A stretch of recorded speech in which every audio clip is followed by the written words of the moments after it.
In last class we have discussed about the diamond allotropes, crystalline allotropes of carbon, which is diamond, graphite and fullerene.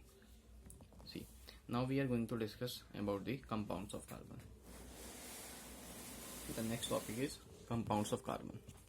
So basically the first compound we are going to discuss about the compounds of carbon is carbon monoxide.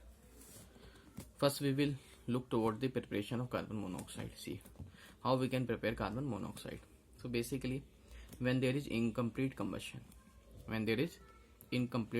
of carbon, then there is formation of carbon monoxide. So when carbon burns in a limited supply of oxygen, it forms carbon monoxide. So the first method for preparation of carbon monoxide by incomplete combustion of carbon in limited supply of oxygen. So when carbon combines in limited supply of oxygen, it forms carbon monoxide. This is also called incomplete combustion of carbon. But on large scale, the preparation of carbon monoxide.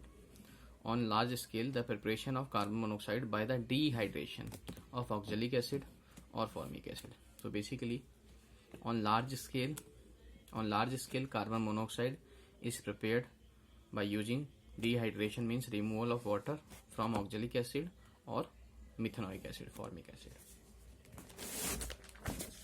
See the commercial preparation of, on large scale, commercial preparation of carbon monoxide.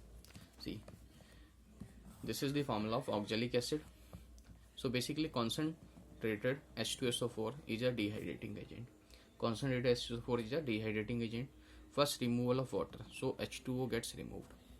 Removal of water, H2O is removed. Now the next gas we are going to remove is carbon monoxide.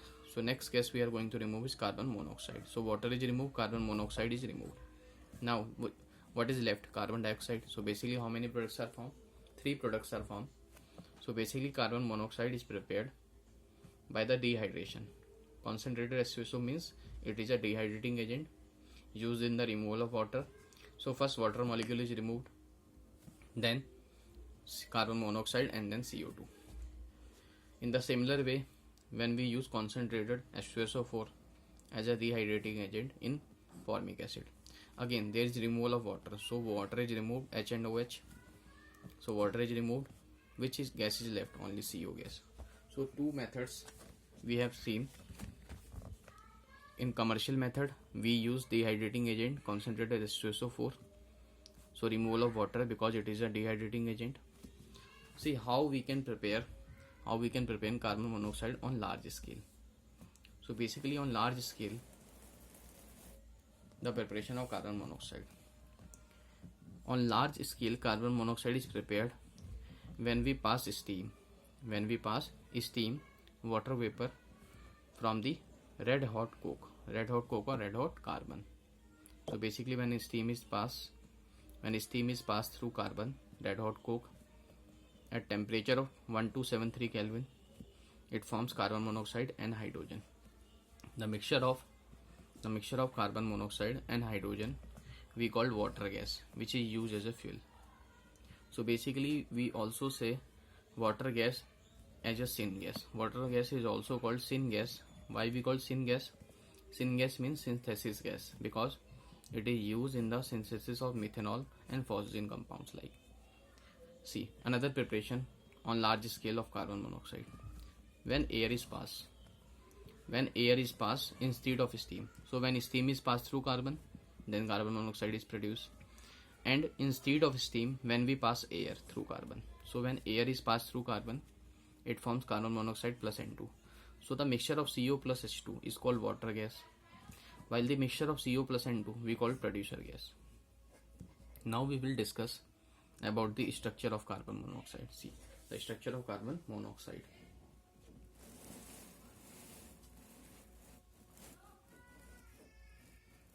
See the structure of carbon monoxide. We know the electronic configuration of carbon. Valence shell configuration of carbon is 2s2 and 2p2.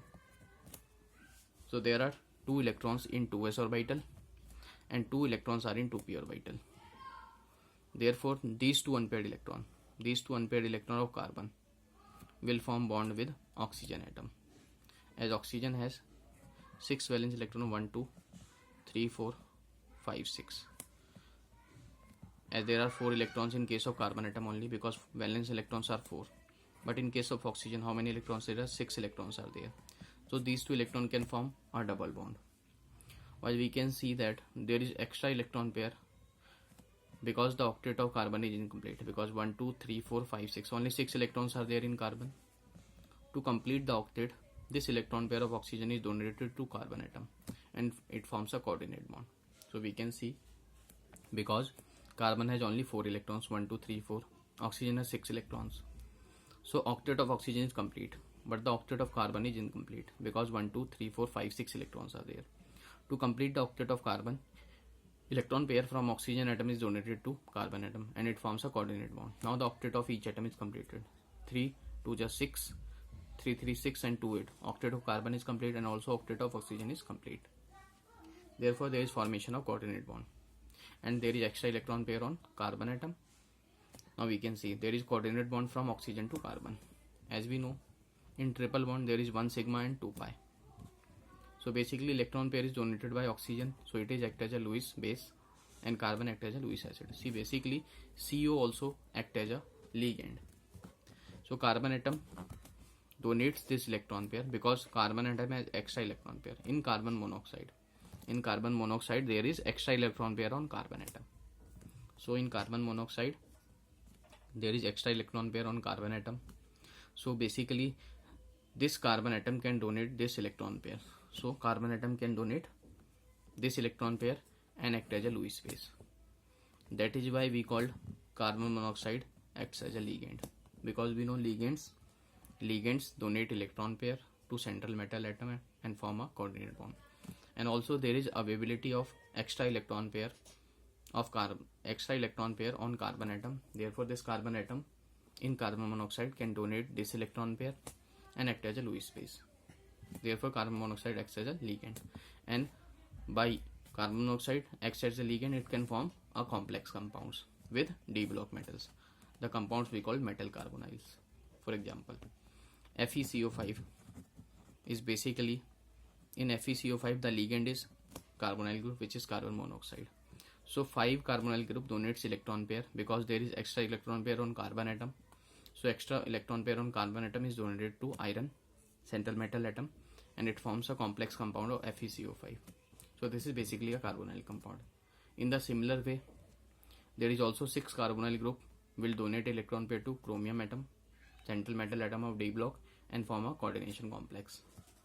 Now we will discuss about the chemical properties of carbon monoxide. See the chemical properties of carbon monoxide. Basically, in chemical properties of carbon monoxide we will discuss. Carbon monoxide is colorless, poisonous and neutral gas. So basically carbon monoxide comes under the category of neutral gas. It means it neither reacts with acid, also it neither reacts with base.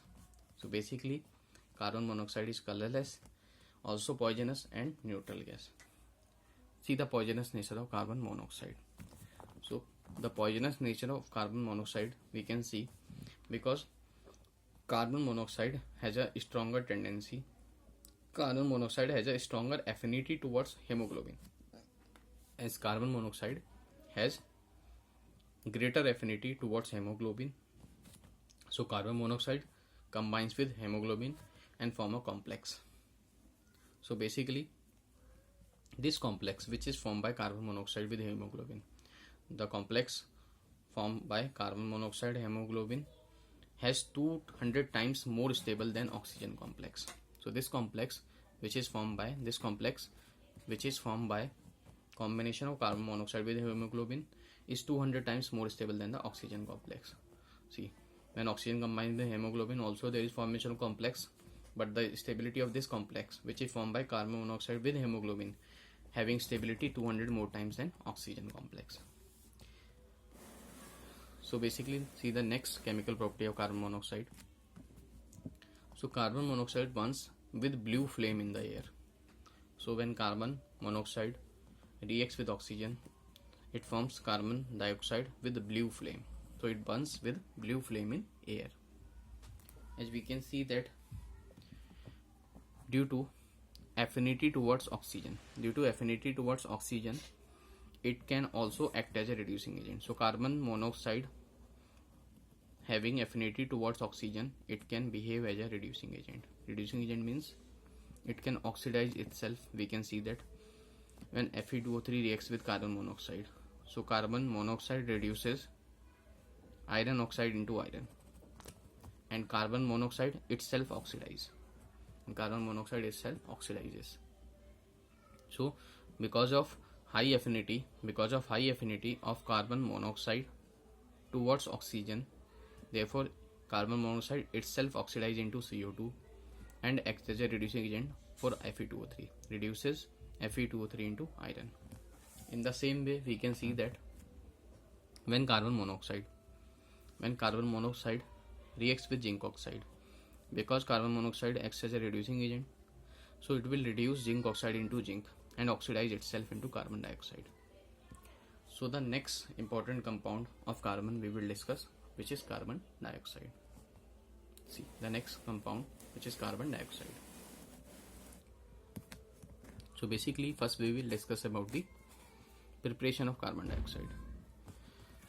So simple method for the preparation of carbon dioxide is when carbon reacts with oxygen, it forms carbon dioxide. Another preparation is burning of hydrocarbon. So basically combustion reaction.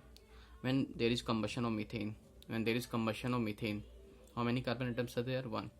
So 1 carbon atom, therefore 1 mole of CO2 is produced. And how many hydrogen atoms are there? 4. So half of 4 is 2, therefore 2 water molecules are there. Now balance the oxygen. How many oxygen atoms? 2 and 2, 4. So 4 by 2 is 2 moles of oxygen. So CO2 gas is obtained by the combustion of hydrocarbon. Now we will discuss the another method of preparation of carbon dioxide. See, in laboratory, the preparation of carbon dioxide is by the reaction of calcium carbonate. So carbon dioxide is prepared by the reaction of calcium carbonate with acid, HCl. See, when calcium carbonate reacts with HCl, it forms CaCl2 as a byproduct, and water and CO2 gas is released. So basically this CO2 gas is released with brisk effervescence. So basically CO2 gas is released with brisk effervescence, having suffocating, colorless and odorless property. So basically it is having suffocating property, colorless and odorless. So 3 methods we have discussed. One is the reaction of carbon with oxygen forms carbon dioxide. The next is when there is combustion of hydrocarbon, releases CO2 gas, while the laboratory preparation is the reaction of calcium carbonate with HCl. CO2 gas releases with brisk effervescence, having suffocant, colorless and odorless property.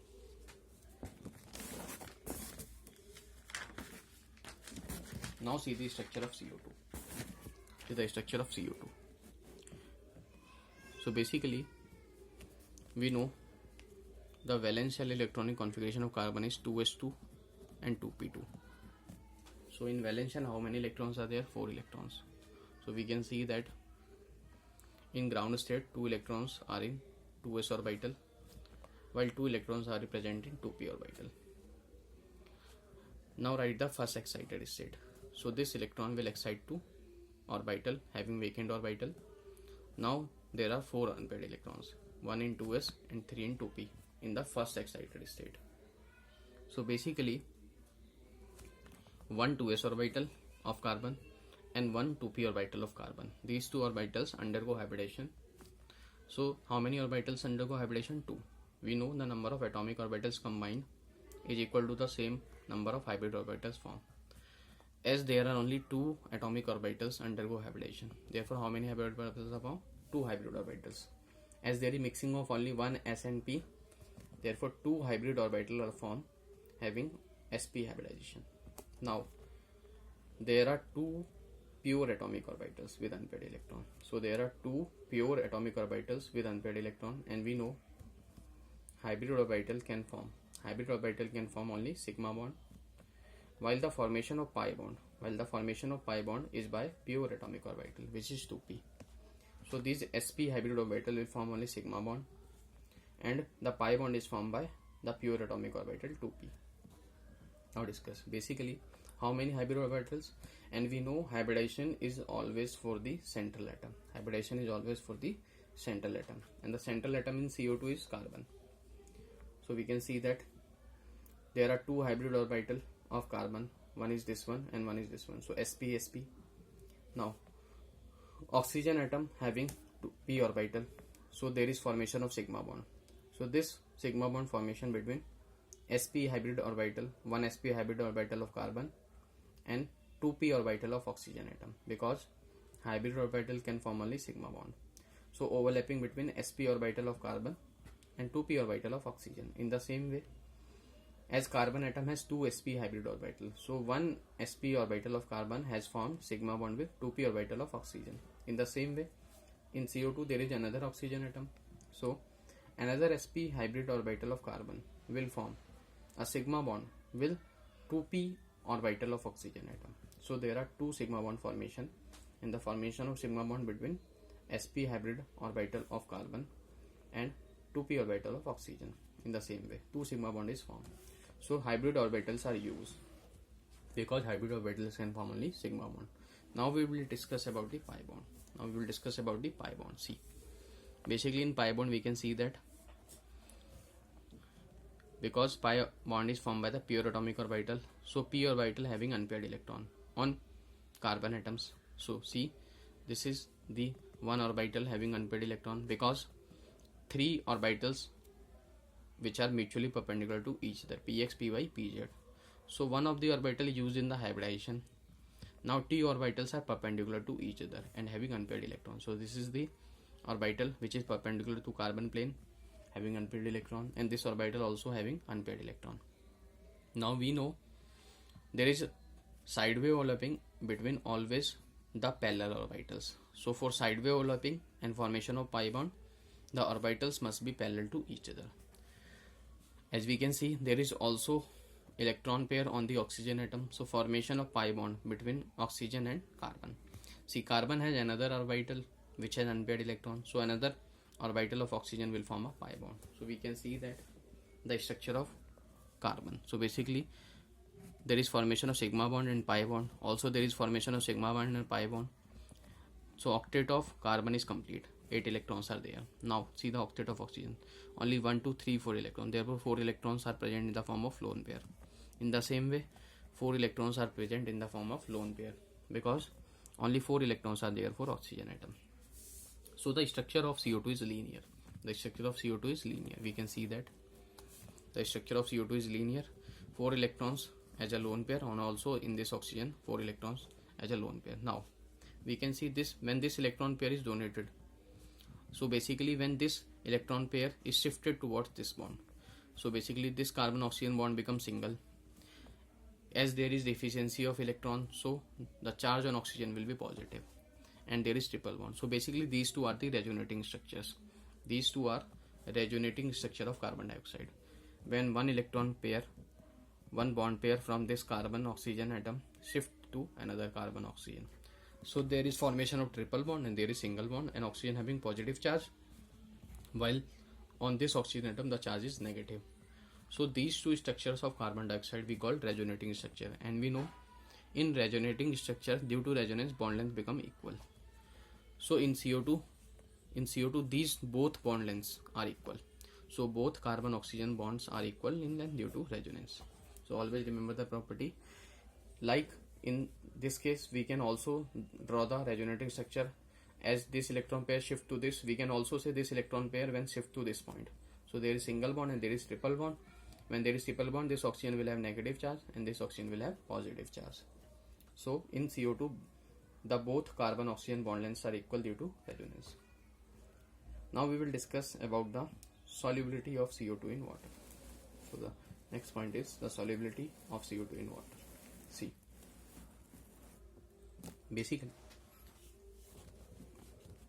solubility of CO2 in water. What happens? Under normal pressure, CO2 is not much soluble in water. So when the pressure is low, means normal pressure, then CO2 is not soluble in water. and its low solubility in water makes it a very important factor in the regulation of life. So we can say that under normal pressure, CO2 is not much soluble in water, and its low solubility in water makes it a very important factor in the regulation of life. See, as we know, CO2 is an acidic gas. So basically, when CO2 combines with water, it forms carbonic acid. H2CO3, because carbonic acid is a weak dibasic acid. As we know, dibasic acid means it has 2 protons, which is available for donation. Now see, carbonic acid is a weak acid. When first proton loses by the carbonic acid, then dissociation constant is Ka1, and it breaks into H plus and HCO3 minus ion. So basically, when the concentration of acid, weak acid, and its conjugate base is present in the solution, then it forms a buffer. And the buffer is containing acid, and the buffer is containing the concentration of acid and its conjugate base. So this kind of buffer we call acidic buffer. And basically, this buffer maintain the pH of our blood. Which is between 7.26 to 7.46. So therefore, its low solubility in water makes it a very important factor in the regulation of life, because the weak acid and its conjugate base forms acidic buffer, and this buffer maintains the pH of blood, which is 7.26 to 7.46. Now see, as first H plus is dissociated, now we have HCO3 negative, as it is dibasic acid. Now it can again lose proton and form carbonate ion. See, basically there is no charge on H2CO3. It means release of proton is easy. While in case of SCO3 minus, there is negative charge. And to abstract proton from negative charge is difficult. Therefore, the ease of proton losing tendency is present in H2CO3. So the ease of proton releasing tendency is more in H2CO3 as compared to SCO3 minus. So we can say there is more dissociation of H2CO3, and we know when there is more dissociation means more H plus will be lost. Therefore, the dissociation constant Ka1 is more as compared to Ka2. So we can say the dissociation constant Ka1 is more as compared to Ka2, because the proton lose tendency is more in H2CO3 as compared to SCO3 negative. See, as we know, CO2 is a non-poisonous gas. So basically, carbon dioxide is a non-poisonous gas, but it is denser than air. So carbon dioxide is a non-poisonous gas. But it is denser than air. So it displaces air. Because it is denser than air. It displaces air and occupies the lower environment.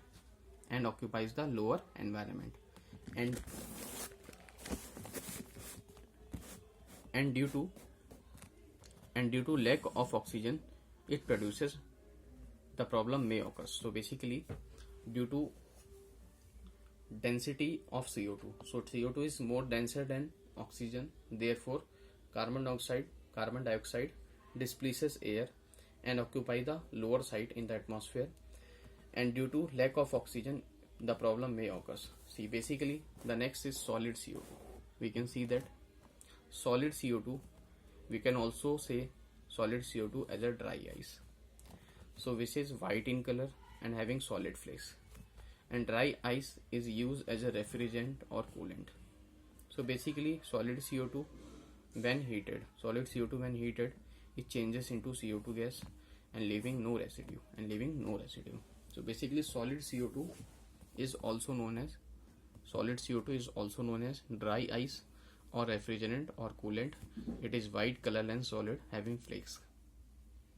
So when solid CO2 is heated, it forms CO2 gas leaving no residue. Now we will discuss another compound of carbon, which is carbon suboxide. So the next important compound of carbon is carbon suboxide. So carbon suboxide having molecular formula of C3O2. This oxide also called with name of Sesqui oxide. So this is carbon suboxide C3O2 we also call Sesky oxide. So carbon suboxide is formed. Carbon suboxide is formed when there is, as P4O10 is also a dehydrating agent.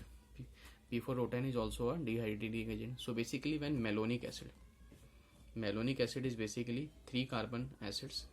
So it is dicarboxylic acid because 2 COS groups are present. So malonic acid is a type of dicarboxylic acid having CH2 group in between them. So there are 3 carbon atoms in malonic acid. When malonic acid reacts with P4O10, it forms phosphoric acid and we obtain carbon suboxide. So in carbon suboxide, on the basis of Lewis octet rule, we can see there is double bonded carbon atom. So double bonded carbon, octet of carbon is complete, 8 electrons. Now the octet of carbon is also complete. Now the octet of this carbon is also completed. So the octet of each carbon atom is complete. But here oxygen has only 1, 2, 3, 4 electron. It means it should have how many electron pairs? 4 electron pairs as lone pair. Now the octet of oxygen is complete. See this oxygen atom. How many electron pairs are there? 1, 2, 3, 4. It means 4 electron pairs. Therefore the octet of oxygen is complete. So this is the structure of C3O2, basically similar to the linear structure. See, when carbon suboxide or Sesky oxide is heated, so basically when carbon suboxide is heated, it forms carbon monoxide and carbon dioxide. Now we will discuss the another important compound of carbon, which is carbide. So the another important compound of carbon, which is carbide. See, basically the important compound we are going to discuss, carbide. We have already discussed also in the S block elements. So the first important compound of carbide we call methanide. So the first important compound of carbide we are going to know is methanide. So basically in methanide, which ion of carbon is present? So methanide contains basically C4 negative ion.